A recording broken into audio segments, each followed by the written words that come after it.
Ebyona Profesa Kamuntu abagambire nyomu yabaziyo aha mukoro gwo kutongoza Kiharati Estate omuraka gwa Kiharo omuraka shana district ya Sheema bwanyuma ya government okuhereza district ya Sheema factory y'amajani herukuza kombe ko murushuko kutandikana ko kubanza kumwaka guru kwija nikora siba muhira amajani emutware 2.15 burkajani kabiri ngabura shiringi 800 waza mutware 2.15 shiringi 800 ni milioni igana huri hati milioni igana kamnate kuza kuzumusha sisi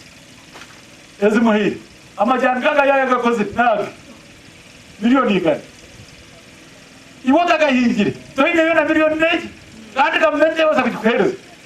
abebembezo kurugo mu district ya Sheema bahigira abantu ba Sheema na munonga bakiharo kwatanisa n'ekitongore cya Dr. Nicholas Foundation okurebuka ngo batunga omutindo murungi gw'amajani ahansi ya Kiharati Estate abantu ende sente zo kurugo ko mahanga gaheru ebinde bikubasa kuye sente no mwani na namajani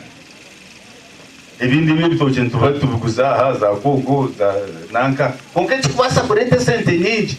nibyebe abantu bona bashemerire bahinga amajani aha kuba nicyo kintu cyo kubasa kuhinga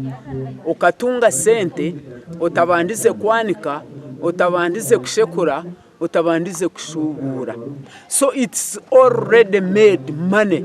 Dr. Nicholas mwebaze mwebesa wa Dr. Nicholas Foundation kandi yebembere hureje yo kutungura umutindo gw'amajani nagirangwa abatura baba bakwatanise obworo muri Kiharani kija kubekiroto nakusema government ebase kupereze mbumo ebase kutego mu estate kandi atabakozi abantu bakora mu government tuyambiroho twende nakuteka muri kintu cyamizi kugira ngo katumwire ngo mushana amizi gatuyambe mutalinga